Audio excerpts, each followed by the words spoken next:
पत्रकार मित्रों, सर्वप्रथम आप सबका बहुत धन्यवाद कि आप इतनी भारी संख्या में आज यहाँ उपस्थित हैं और आज का विषय भी कुछ ऐसा है कि उसको बहुत गंभीरता के पूर्वक द्वितीय चरण के चुनाव के पहले समाज और मतदाताओं के बीच में जाना अत्यंत आवश्यक है। मित्रों, जो आज हमारा प्रेस वार्ता का विषय है वो है कांग्रेस राजद इंडी अलायंस का असली चेहरा, तुष्टीकरण की घिनौनी राजनीति के एजेंडे वाला चेहरा। तेजस्वी जी अभी लगातार हाल फिलहाल में कह रहे हैं कि लोकसभा का चुनाव है तो मुद्दों की बात की जाए, तथ्यों पर बात हो। तो आज हम तुष्टीकरण के मुद्दे पे बात करेंगे और तथ्यों के साथ कुछ प्रश्न मैं आपके सामने रखूंगा। सर्वप्रथम मैं एक बैकग्राउंड से स्टार्ट करूंगा, एक पृष्ठभूमि से स्टार्ट करूंगा। उसके उपरांत मैं कुछ प्रश्न आपके माध्यम से इंडी अलायंस के नेता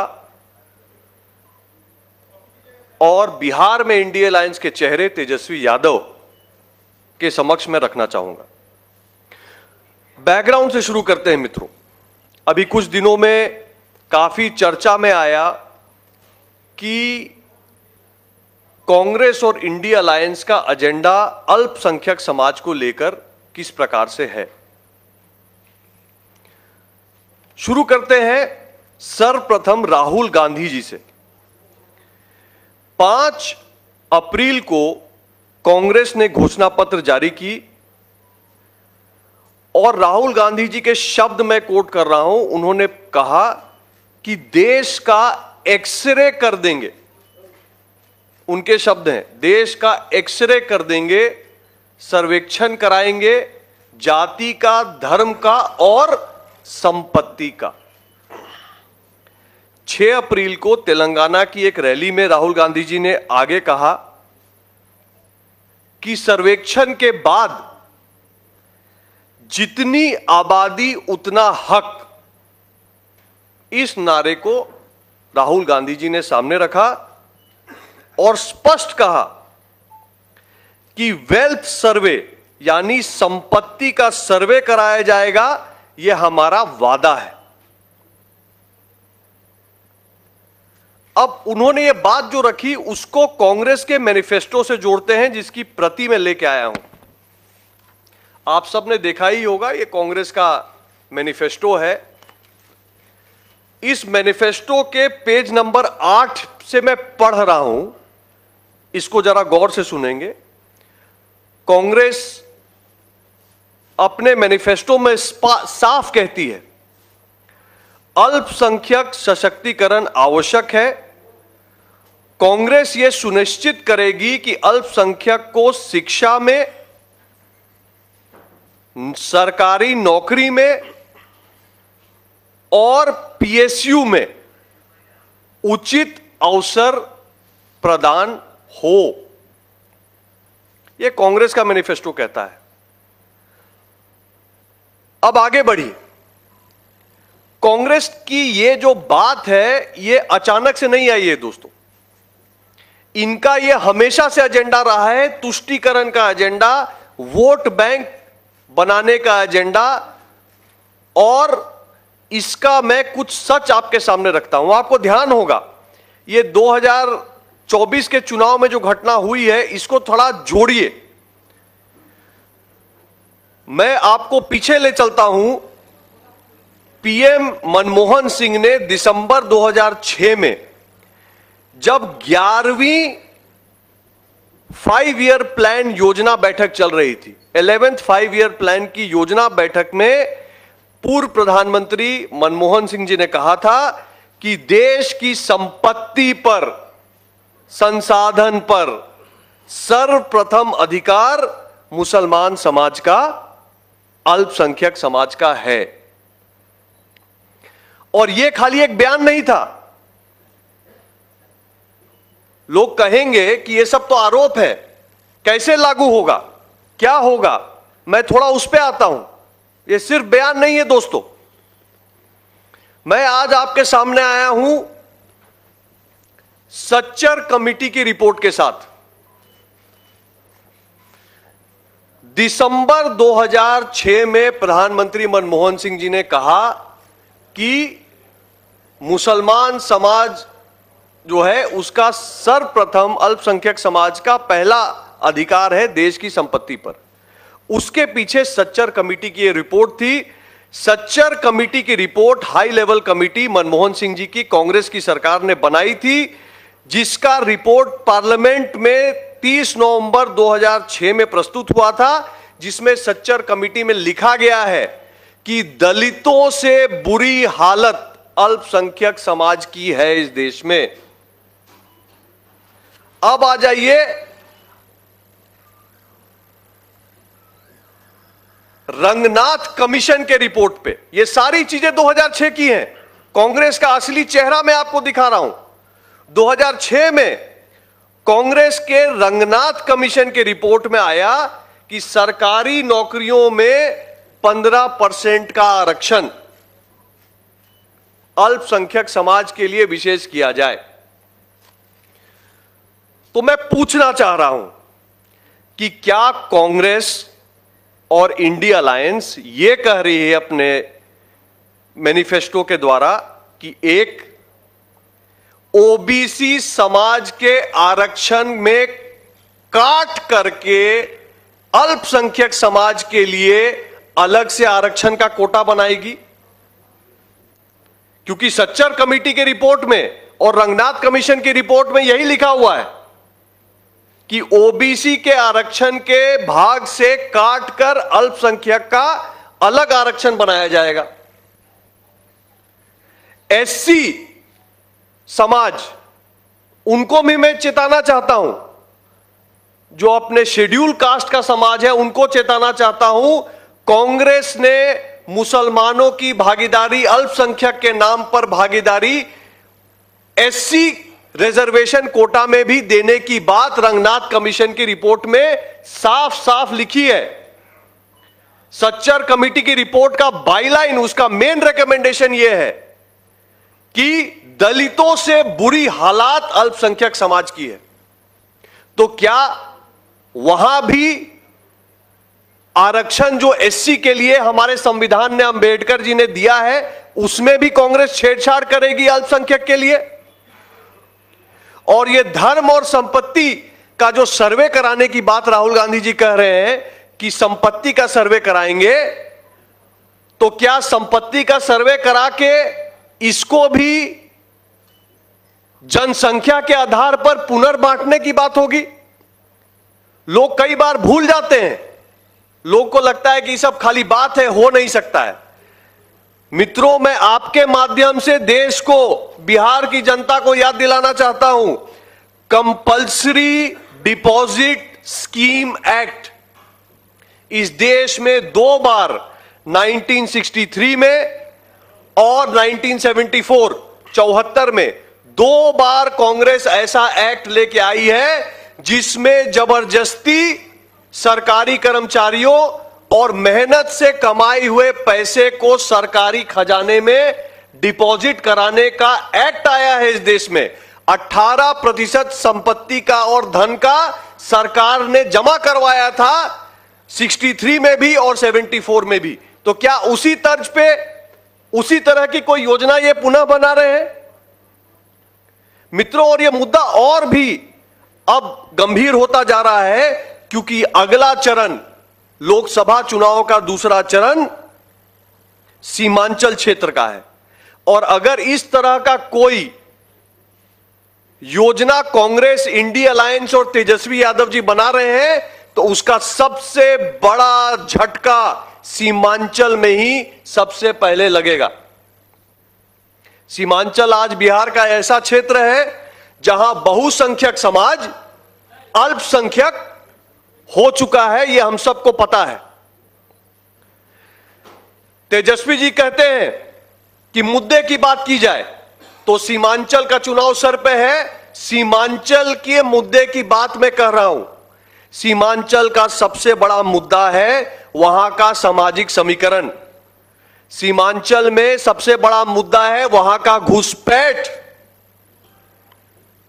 सीमांचल का सबसे बड़ा मुद्दा है वहां पे आतंकवादी तत्वों को संरक्षण। सीमांचल का सबसे बड़ा मुद्दा है वसूली, जिसके वजह से, धमकी वसूली के वजह से वहां से कारोबारी भाग रहे हैं। सीमांचल का सबसे बड़ा मुद्दा है हमारी माताओं और बहनों की सुरक्षा। हमारी मां बहनें उस क्षेत्र में, कई जिलों में, सीमांचल के कई जिलों में अपने आप को बहुत असुरक्षित पाती हैं। सीमांचल का मुद्दा है गौ तस्करी। तो मैं तेजस्वी जी से, जो कि इंडी अलायंस के चेहरा हैं बिहार में, क्योंकि पहले चरण में कांग्रेसी तो कोई आया ही नहीं बिहार के कैंपेन में, तो तेजस्वी जी ही अगर कैंपेन लीड कर रहे हैं इंडी अलायंस का, तो तेजस्वी जी से मेरे 5 सवाल हैं सीमांचल के मुद्दे पे और इस पृष्ठभूमि के मुद्दे पे। तेजस्वी जी, आप स्पष्ट करिए कि कांग्रेस के मैनिफेस्टो में लिखा है, सच्चर कमेटी रंगनाथ कमीशन की रिपोर्ट का आधार देते हुए पूछता हूं कि क्या आप कांग्रेस को मदद करेंगे ओबीसी के आरक्षण में छेड़छाड़ करके अल्पसंख्यक को आरक्षण देने में? पहला सवाल। दूसरा, क्या आप कांग्रेस के मैनिफेस्टो और उनके सोच से सहमत हैं कि अल्पसंख्यक समाज का कोटा शेड्यूल कास्ट में भी होना चाहिए? सीमांचल की जनता की परेशानी को देखते हुए तेजस्वी जी बताइए, मेरा तीसरा सवाल, एनआरसी लाके इस देश में घुसपैठियों को बाहर करने की जो प्रधानमंत्री जी की योजना है, क्या आप उसका विरोध करेंगे? क्या आपको नहीं लगता है कि सीमांचल में घुसपैठ पर रोकथाम होनी चाहिए? आप बताइए तेजस्वी जी कि इस देश में प्रधानमंत्री मोदी के तीसरे बार पीएम बनने के बाद यूनिफॉर्म सिविल कोड, यानी सर्व नागरिक को समान अधिकार लाने की बात हो रही है। किसी को विशेष अधिकार ना होना चाहिए। हम सब भारत मां के बेटे हैं, बेटियां हैं और हम सब के अधिकार समान होने चाहिए क्योंकि हम एक समान नागरिक हैं। इस सोच के साथ यूनिफॉर्म सिविल कोड लाने की बात भाजपा ने अपने मैनिफेस्टो में स्पष्ट रखी है। सीमांचल की जनता, बिहार की जनता जानना चाहती है कि आपका यूनिफॉर्म सिविल कोड पे क्या मत है तेजस्वी जी। और सबसे बड़ी बात कि अगर कांग्रेस कह रही है कि देश की संपत्ति पर सबसे पहला अधिकार देश के अल्पसंख्यक समाज का है, अगर राहुल गांधी जी कह रहे हैं कि देश में हम एक्सरे कर देंगे, संपत्ति का सर्वे करा देंगे, जिसका जितना संख्या उसको उतना अधिकार देंगे, तो क्या तेजस्वी जी आप आज सीमांचल में भ्रमण में हैं, आप वहां की जनता को मन से बताइए, क्या वहां पे बहुसंख्यक समाज को चिंतित होना चाहिए कि उनका संपत्ति लेकर अल्पसंख्यक को बांटने में आप कांग्रेस के साथ खड़े होइएगा? इसका जवाब दीजिए तेजस्वी जी। भारतीय जनता पार्टी सीमांचल को ममता मॉडल पर बंगाल और बांग्लादेश नहीं बनने देगी। सीमांचल बिहार का अभिन्न अंग है और वहां की सामाजिक व्यवस्था के लिए हम पूरा संघर्ष करेंगे। ममता दीदी का मॉडल वोट बैंक की राजनीति के लिए घुसपैठियों को अन्य देश से बुलाकर वोटर बनाकर, यह राजनीति का जो घिनौना मॉडल बंगाल में चल रहा है, क्या तेजस्वी जी आप इसको बिहार में लाना चाहते हैं? सीमांचल की जनता को अंत में मैं बोलना चाहूंगा, तय आपको करना है। जब आप मतदान देने जाएं तो तय सीमांचल की जनता को करना है कि सीमांचल मोदी जी के साथ चलकर, एनआरसी लाकर, आतंकवाद पे अंकुश लगाकर, यूनिफॉर्म सिविल कोड लाकर क्या सीमांचल बचेगा या इंडी अलायंस कांग्रेस आरजेडी के साथ, ओवैसी जी के साथ सीमांचल अब पाक बनेगा। पाक मतलब पी पूर्णिया, ए अररिया, के कटिहार और के किशनगंज। तो सीमांचल बचेगा कि पाक बनेगा, यह सीमांचल की जनता अपने मताधिकार का प्रयोग करके देश को बताए। धन्यवाद। एक एक करके प्रश्न लेंगे या प्लीज 1 मिनट प्लीज।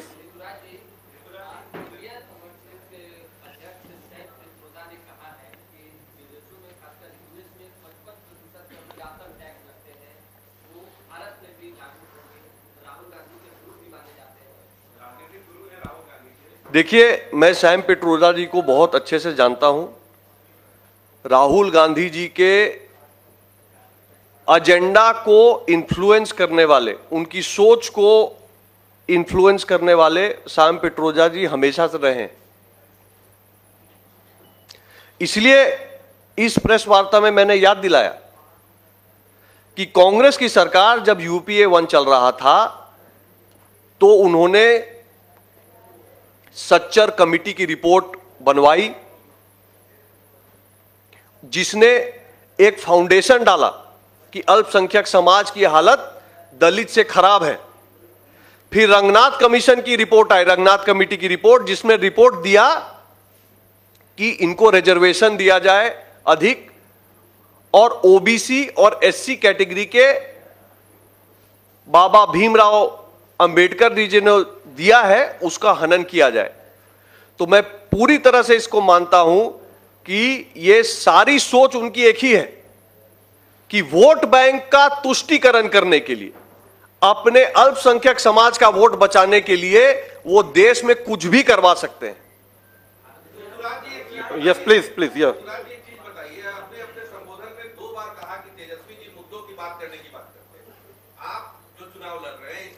मछली, अंडा, संतरा, किडनी इस सब्जेक्ट पे लड़ रहे हैं, आपका बेसिक सब्जेक्ट पर टच क्यों नहीं हो रहा?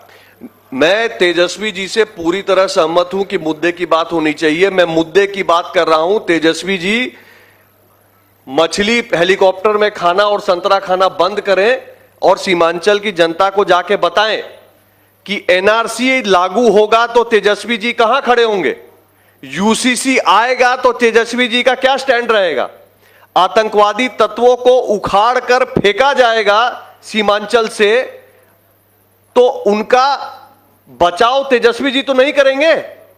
तो ये मुद्दे हैं, इन मुद्दों पे तेजस्वी जी बात करें।